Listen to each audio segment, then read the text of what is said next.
super sport, wet paint, big feet. I pull up and kill shit, 6 feet. Alright, 6 feet going deep. It's Torius with Chevali. What's going on? What's up, Chevali? Why don't you tell us about what you do? I'm a producer out here in Los Angeles. You're born and raised in Los Angeles? Yeah, I've been honestly been here. Yeah, born in the Valley, and now I'm living out here in Los Feliz. I got my little studio out here. Just been working on music. You just been like producing all your life, pretty much, or was it like what time? What time did you start? No, I mean honestly, like high school, I got into it a lot. But yeah, I've been producing since high school, probably.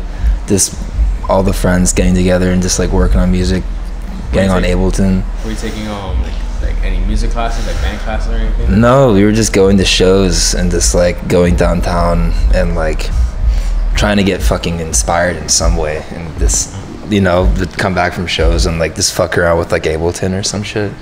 And then yeah, since then this has been going good. Like working on, you know, went to college. I had a lot of free time in college, and then came back. And you went to college here? Nah, I went to college in Oregon, University of Oregon. It was fun as fuck. What was it like there? It was fucking. It's a small town, dude. So I mean, I was just going to studying business there, and fucking just had a lot of free time, dude. So much free time. Did you have a job out there? No, I mean, I was putting on shows. I would like go from like Eugene, like that's where the school was. The campus was in Eugene. So I go from Eugene and put on shows in Portland, in like downtown Portland, because there was really no shows going on in Eugene too much. Like their scene would be like a year and a half behind in music, like compared to LA. So it's like bringing people up from like, you know, who are doing well, popping off in LA, and bringing them to Eugene would be kind of like a hit or miss. But Portland still had like the scene was kind of like on the same level as LA, you know, back in like, you know, this is like a couple of years ago. It was like, you know, 2013, 2014. Were they with the Florida wave at that time? Honestly, like they were on that currency. They love currency, dude. Like when I was there, like when I was in Oregon, it was like a lot of the dudes, like they love fucking they like that currency movement. I mean, dude, there's a bunch of just fucking like dub heads. They like the dubstep shit and all that, you know. So it was like, and the smokers. Yeah. Smokers and the dubstep, so like mixed pretty much, right? Yeah, dude. But I mean, it really didn't come. Like when I came back from school, like, you know, I was like doing like I was just trying to fucking find my place in like the music scene. I was like trying to like see where I could fit in, and like at the same time trying to do like fucking bullshit internships. Like, you know, I was like working on music. I was working on music with my friends in the Valley, and like, you know, like we helped each other a lot. Like that's, you know, that's where I got like along to like producing beats, like hip hop beats. Were you only producing, or were you like trying to like sing or rap or? No, I mean, I was never really singing or rapping. Like I was always just producing and DJing. DJing was a lot. Yeah, I mean, that was like a main way for me like getting into music was like going to shows like and like DJing, and then like coming back and like getting inspired, working on music, meeting people. It was a good way to network, you know, when you're down here, for sure. Is like just any way you can, honestly. It's fun. So where's your family? Like, are they here, or are they in Oregon? No, yeah, my family's here. Like most of my family's in the Valley, and then yeah, I mean, not from Oregon. Yeah, I mean, they loved coming to Oregon. It was fun, but yeah, it was mostly like they're all from the Valley. I mean, yeah, Los Angeles. Yeah. Oh yeah. What are you listening to? Like, what are you usually listening to? Oh, right now? Yeah. Or like, dude, how about when you like first started? Oh, when I first started? Yeah. Oh my god, dude, I was like obsessed with like Flatbush Zombies. Oh really? And was like the whole like era. Dude, like it was like Flatbush Zombies. I was like when I first started really getting into like the whole like, Florida scene, it was like hearing Threats for the first time. Oh, yeah. Dude, that shit was great. Like, and fucking. You weren't making music at that time? I was doing music with like a few of the boys, like, you know, rappers now, like, you know, a few of my friends in the Valley, like Shakewell and. Was that how you Is that how you met Pouya? Yeah, I met Pouya and like the Buffet Boys through my homie Gus and Diego. They're a band called Volumes, in the metal hardcore band. But they would. I mean, they're like the Gus is a networker, man. Like he would link up with all these guys, and that's how I met like Young Simi and like Pouya and Fat Nick and all those guys through them, and then we all just kind of linked up because I was producing a lot for Shakewell. Shakewell, he was doing metal first too, right? Like, he was a bassist for the band Betrayal. Yeah. Sick, dude. Yeah, that's tight. So like, were you like trying to make stuff for like that specific like sound, or were you just making hip hop? I mean, we were making hip hop, dude. I mean, Shakewell had always been in hip hop. He'd always been Shakewell, and it's like finding the time for him to like come out at that time and like be a solo artist. I remember it was a time for him that he had to kind of like branch out from Betrayal, and like we were working a lot together, really trying to put on his songs, like those initial songs, and like Calm Me Down, and like those tracks that we were doing. And then I mean, things just started like picking up, and for all of us. And then we started working a lot we did a track with Fat Nick, that track Hex. And then from there we linked up with like Pouya, and then we started doing a couple like those like Lil Wayne 2001 tracks in 2002. Lil Wayne? Lil Wayne 2001. They're like the titles of the songs. Yeah. No, it's funny because earlier today when you told me about like Pouya having a song with Lil Wayne. That was a core of the guy. It wasn't Lil Wayne, but now I heard Lil Wayne. I didn't hear Lil Wayne, and it was Lil Wayne. I was saying we did a song that he's gonna be coming out with, a track called Weighing on Me. Yeah. And that's we had done that song almost 2 years ago, dude. Like, and he's been saving on to that song, and so he'll be coming out with that hopefully on his album.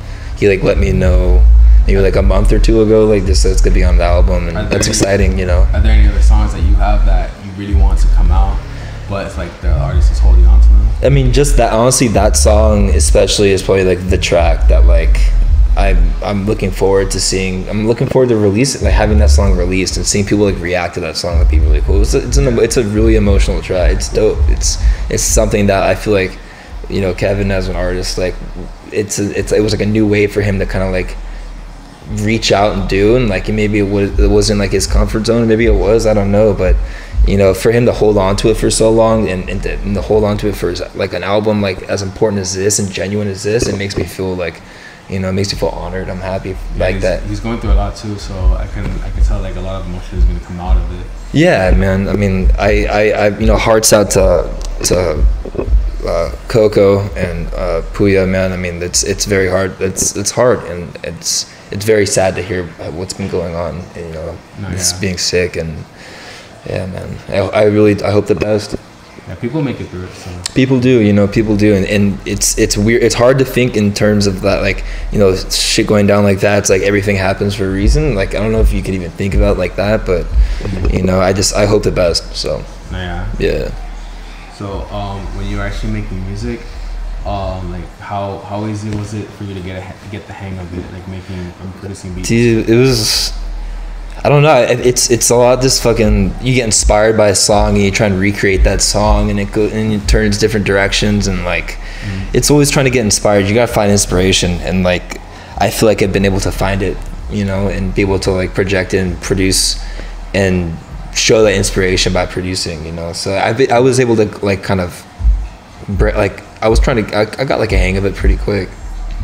Do you feel like once you start doing it, it was something that you loved? Like, yeah, I love this. I'm just gonna continue doing it every day. It's hard doing anything else when you're doing that, dude. It's like literally like a trap. You get trapped into it. And you're like, I love like, it's like, and you taste a little bit of success, and you just know that like if it starts off as fun, it all starts off as fun, and then like you start seeing like a little bit of success, and you think like, oh shit, I could do this like for fucking like. Forever, So that's where I'm at, What are the successes that come with it? Like, did you see like a lot of money coming from it? A lot of like people noticing who you are. Like what would you actually like? It was like. I mean, dude, money is like the money is one thing, but like it's more over like dude, you feel a part of something, and that part of something is like that part of the movement is priceless, dog. Like you know you're part of a culture. You're putting out songs, and you're going to shows, and you're fucking seeing like, you know, fucking little 16-year-old 17-year-old couples like fucking making up the tracks like Terminal Sex or some shit, and you're like, dude, that's so fucking ridiculous. But it's cool, dude. It makes you it's way better than fucking getting a paycheck, but at the same time you do get a paycheck, and it's chill.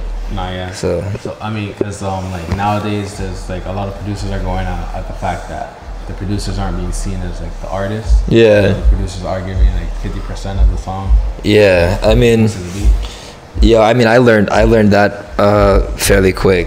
Yeah, I mean, you gotta fight for what you want to, like, you gotta fight for what you deserve, and you gotta fight for what you think you deserve. And like, I mean, honestly, you know, it's hard out there being a producer, dude. It's hard out there being a producer as fuck. But you see guys being able to manage it, and like being able to fucking capitalize on it and make yourself an artist, and be seen as an artist, be respected as an artist. Look at Big Head, dude. Look at fucking like Metro Boomin. Look at fucking Southside, Sony Digital. All these fools are just, you know who they are. Yeah, dude, right off the bat, you know. Do you feel like you have to like change the color of your hair to be noticed? I don't know, man. I look like a fucking doofus, dog. Like it's like maybe if I went blonde or something, maybe with pink hair or some shit, like something happened. But no. I mean, you don't have to change. It's how you fucking, how confident you are with yourself, dude. If you gotta fucking, you know, like if you gotta get, you know, if you want to pull out like some dope hair, that's sick, dude. Like, but I mean, I don't think it's ever really been like my steez, I guess, to really like do any way that, you know, I produce dope beats, and like that's, you know, that's what you do. That's fair enough. Yeah. So like, do you get noticed like when you go out? When I go out, it depends where I go out. Like, I mean, if I'm gonna go to a show, like, you know, if I go to like a fucking underground show, it's like one thing, and like maybe I'll see some heads or somebody will see me, but like, I mean, when it's I'm not really like fucking too noticed. I'm pretty like under the radar. I mean, my Instagram, I have like, I'm pretty like, yeah, 0 posts. Yeah, I'm like 0 posts on Instagram, but I mean, it's all gonna be coming in quick. I've been working like a lot on this new project doing with this singer, this female artist, Leah Gore. We're about to be coming out with a few songs, and then the music video as well following up, which is something that I feel, you know, very half and half a part of. You know what I mean? It's not like, you know, producing a beat, you know, and sending it off in like, you know, hoping it gets sent back, or like, you know, you just see it on SoundCloud the next day. It's like I'm fully a part of the process.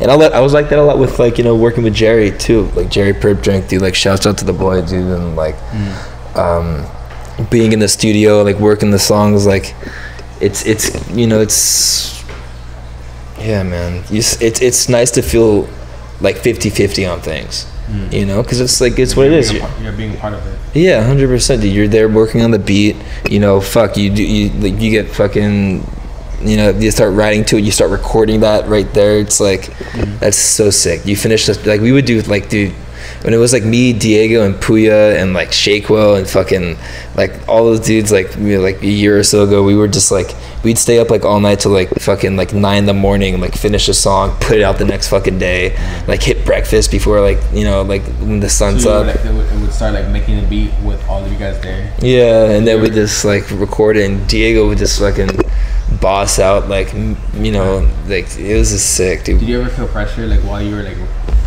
producing in front of people that you got to make like, the hardest? Dude, sometimes, dude. It was getting, yeah. Sometimes it would get a little nerve. Like it would be like too many heads and just like so much energy in the studio, and you're like, fuck, dude. Like, but no, I mean, it's been fairly chill. I mean, I'm not really like a person like kind of like. I like to like literally, I like to make a fresh beat like right there. It's all about catching a vibe, dude. Like if you catch a vibe right there in that studio, and you're making those beats, and like, you know, creating something fresh and new, and just that's like straight out of your head. Yeah, dog. Yeah. And you see everyone fucking with, like, eventually, you know, starts off and everyone's kind of like, okay, like where's this going? And then bam, like, dude, it's sick, dude. So yeah, I mean, it's chill, dude. Do you have any advice that you would give to like any upcoming producers? Dude, fucking make sure you're marketing yourself, you know, and working as much for yourself as you are for those artists that you're producing for. Flat out, look out for yourself. No, of course. So that's the best advice I can give. So you were gonna rip your beats off of YouTube. Real quick, dude. Look at. Dude, yeah, don't post your beats on SoundCloud, dude. Fucking keep those for yourself, and then you know when the time comes, fucking bring them out. Bring out the vault. No, of course. So you have anyone you want to shout out? Dude, I want to shout out my boy Lil Cloud. We got a couple tracks coming out right now. He's got his brand dropping. How did you link up with Lil Cloud? Dude, we linked up. Me and Steven, like, we actually linked up through my boy Ryan. Shouts out Ryan. He's his lawyer. Like, he's a good friend of mine. We linked up. He's like, yo, you gotta fuck with this dude, Lil Cloud. Like, you know, he was Baby Scumbag, like the kid with the skate videos and stuff. I'm like, dude, that's so tight, dude. Like, I'm down. Baby Scumbag? Baby Scumbag. He was like, you know, he was like, you know, 12 or so, like making these skate videos with, you know, this little Grom, dude. And I would like remember those videos. So when Ryan brought those up, I was like, dude, yeah, I'm down. And we would link up, and he would come over to the studio in the Valley. And we did a couple tracks. We did track Cashville with K Supreme. We did that track Dummy with Cody Shane from Sailing Team. Yeah. We did a few songs, dog, and like in that we've just been working on songs ever since, dude. Like he's about to drop his brand right now, or like on the 23rd, I think, of this month, not this year. And it should be sick, dude. Like we got like about like 5-6 songs that where he's like start coming out. We got like the Dummy video actually finally coming out after fucking song being out for like a year. But we got like we had been linking up with collaborating with this cartoonist, so this video is about to be fucking retarded, dude. It's gonna be, I'm hyped, dude. It should be sick. I already see them being like really imaginative. Yeah, dude, this is crazy boys. Like Max and Jerry, like how'd you meet up with them? Through my buddy Ash. Another friend of mine, he was just like, yo, like I got a friend of mine who, you know, needs some production, and he sent me Jerry's contact, and I'm like, I don't even know who Jerry Purpdrank. I didn't know who he was, and then yeah, I mean, I wasn't too big on Vine, but then he came through to the studio. Oh, what's good? How are you? What was it called? Yeah, he came through to the studio. We just like bought like a 30 rack of beers and just fucking like started. We worked on the track No L's, and like him and Max came, and like Jerry's security guard, fucking what was it called? McLeod. Dude, that feels it was so fun, dude. But yeah, we did No L's that night. And then like, you know, the week after, like he performed it at like Henry's, and she was sick, dude. Like yeah, did a couple songs. We did that whole like little Through the Grapevine tape. And he was getting beats from other people as well, and like me and Diego, shout out Diego, I'll text you back, Shast. We would just engineer and record and like add on and do beats as well, and it was fun, like collaborating with each other. So it was cool. But yeah, those dudes are great. Shout out Jerry, like, shout out Max. I heard Max is tucked away playing video games right now. I don't know what he's doing, but. Yeah, everyone's doing good, man. Him, like, while he's out here. Man, you gotta hit him up. Are you go to the house tomorrow or something, or maybe I don't even know. Well, I don't know. Yeah, we'll see. I would like to. Yeah. But yeah, where can they find you at? You can find me on SoundCloud, soundcloud.com/Chevali. You can find me on Instagram, Chevali. I took my Twitter down. It was getting me in too much trouble.